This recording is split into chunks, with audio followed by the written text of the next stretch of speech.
Everyone is in a different situation. People don't always have the luxury. You just need someone to help you. You don't know, then you just need to learn. I'm Victor Ketelslegers, and this is the interviews.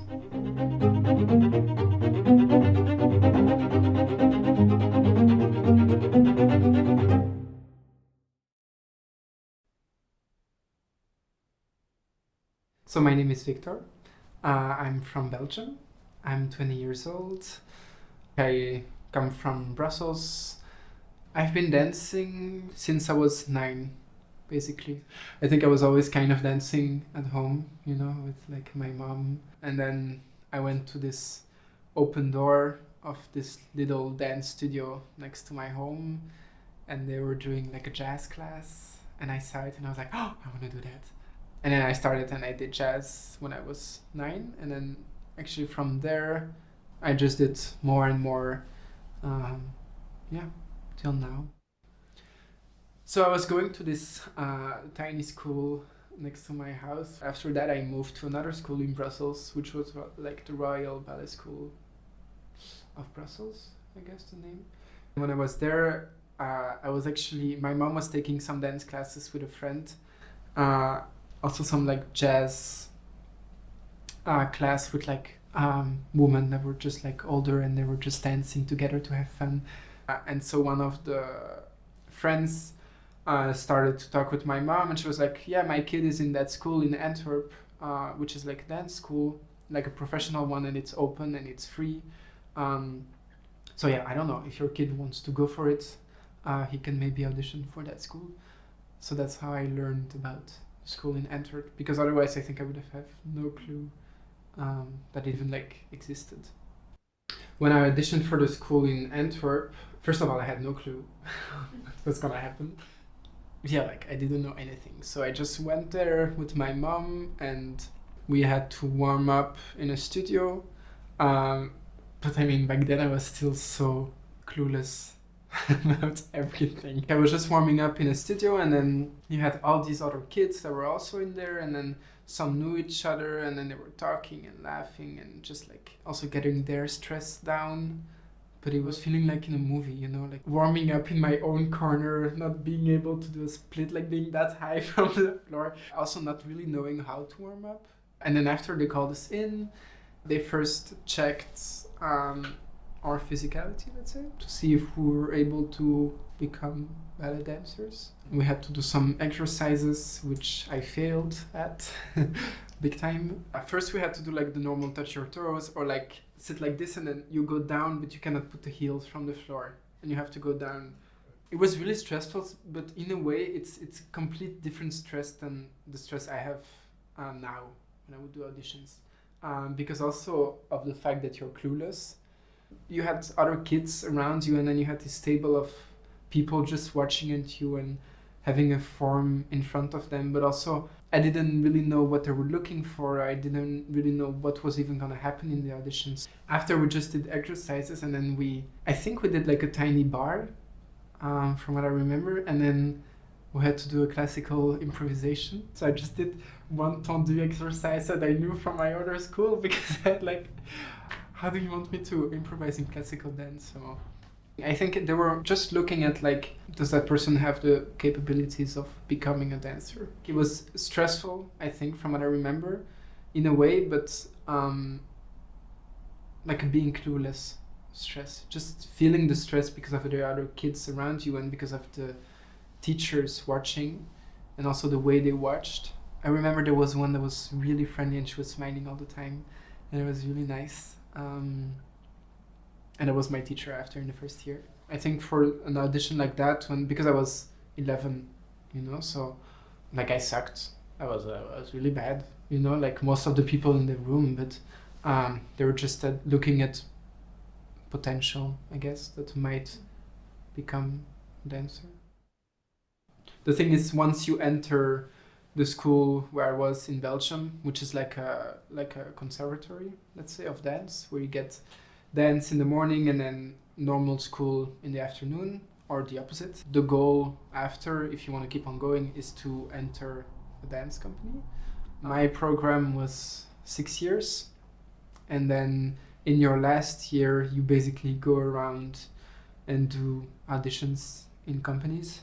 It's this thing of they really put this idea of once you finish school, you per se have to enter a dance company for you to succeed as a dancer or whatever. But the more experience I have, let's say, the more I see that it's actually not always the best way. In a way of, it can be really nice to go to a dance university, like a Codarts or like a Juilliard, where the focus of the teacher still really are just making sure that you get better, let's say. But I remember when I was in school, you still really had this mentality of like, yeah, like you have to enter a company, otherwise it's not gonna work or whatever. And I see it more and more now with dancers nowadays. Also because you're just not ready when you're 18. Like, you know, you're not ready to enter a company completely because you don't have the level, first of all, and then mentally also you're still so young. When I came to Nuremberg, I actually came just to visit, like to do classes with the company to get some experience, let's say. On the last day with my friends, we were like, you know what, let's just ask to do an audition because we're here, so why not? We did an audition, it went okay, I guess. It was really confusing because also the director at the end just said thank you and good luck in the future. It's not always the best sentence you can get as a dancer. And yeah, then after I heard that I got a contract as a guest. But I did do some other auditions in the same year as the audition I did for Nuremberg. And I feel like there's one part that's really beautiful about the way I auditioned when I was younger. I think because of that clueless part, and just because you're just like, I don't know, I'll just do it, I guess. And then you really stand as yourself. It's a completely different way of auditioning, and it's not.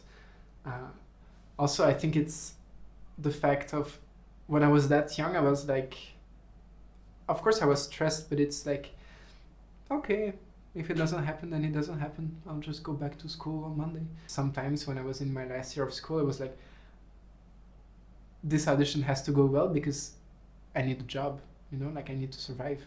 So I think there's much more stress involved, and also I just think way more now than back then, and like thinking about how you stand in an audition, how you present yourself.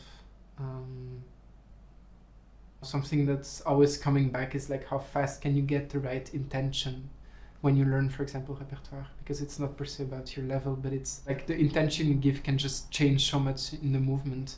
And also, if you want to be in your bubble or not, how you manage the stress you have, and trying to find the ways to manage that, if it's through talking with other people before, like trying to make it like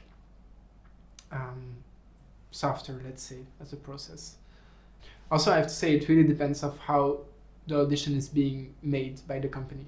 Like, I did one audition where I was like, you were warming up for 2 hours in a studio, not knowing when you were gonna go, so you were getting warm, cold, and you had this number, and I get the number, but it was an audition that was open for everyone, so we were like 600 people there, just waiting in line, and then we did ballet class, but not even with a bar, and then it was so confusing. I couldn't even I was doing pirouette on dehors, and then I was turning on the dawn, like my brain was completely out. So I have to say, in some ways, there's also some kind of responsibility on the companies to like create an environment that's kind of okay, where you also feel kind of respected, even though I get them that they want to see a lot of people, but so in a way I can learn a lot from how I auditioned when I was younger, but I feel like it's so different now. I'm on the verge of like not comparable between the two, and I think the only thing I can really get is to this idea of not thinking too much and just like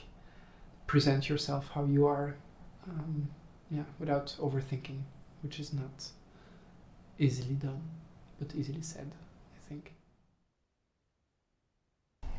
I think my biggest challenge is when it comes to showing what you learned, not in a way of showing your skills or your technique that you gained over time.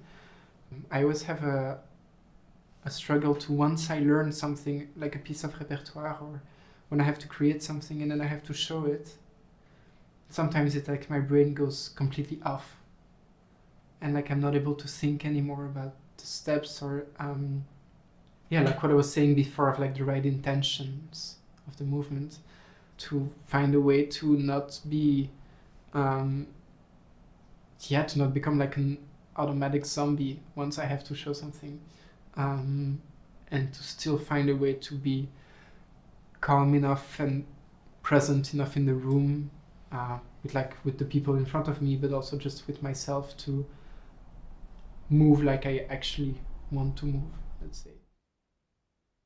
I feel like, I completely agree with the fact of, I feel like nowadays that taboo, let's say, about boys in dance is really opening itself up. Of course, I cannot speak for everyone, but I feel like in general, it's especially through like social media, it's growing a lot. And so yeah, I don't know. For that, I guess the advice is just to, if you feel something inside you that wants to try it out, then yeah, like you should go for it. And then, even though it's a really hard world, I don't know. There's also this thing I read not so long ago, and that I quite agree with, is the fact of, if you don't completely feel the need that you have to dance, and that you feel like something is missing when you don't do it, then I'm not always sure you should completely go for it, because it's a really intense world, let's say, and job. But then I don't know, because it's a bit contradictory, because I don't know if I was feeling like that when I was that young. For example, last year I had an injury, and then I went to the doctor because I thought I just had a little something, and then she talked to me and she was like, yeah, you have to stop for 6 to 8 weeks. And I just remember I was there and I was like, no, I cannot. I can't just not dance for 6 to 8 weeks. Like, it's impossible. Of course I did. And 6 to 8 weeks, it's just like still really okay. But so I think I do, and I do feel like when I don't really dance or move, I also just feel different. Like, even like more frustrated, because even though it's like a daily routine and we do it every day, and there's so many days where it's like, I really don't want to do this now, or I really don't want to go to class or rehearsal, it's still a way to like put emotions out. And I feel like when I don't do that, then it stays in, and I really feel the difference. So yeah, for a piece of advice, I would say to someone that's already dancing and that's still young but already dancing and wants to dance later, I would say talk to as many people as you can. Dancers maybe don't even know, doesn't matter. And then look around, like see what is being made, try stuff out. Yeah, like talk to people, workshops, whatever. Like try things out, because you never know on what you might come and what you might discover. And like, I feel like for me, that's by doing that a lot of things just also happened, by sending mails to people and doing workshops, discovering something new and being like, okay, well, I actually kind of like that. Let's push more into that.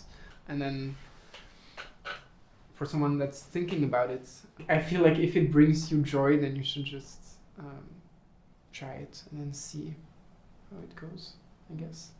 It doesn't cost anything to send a message on Instagram, to send a mail.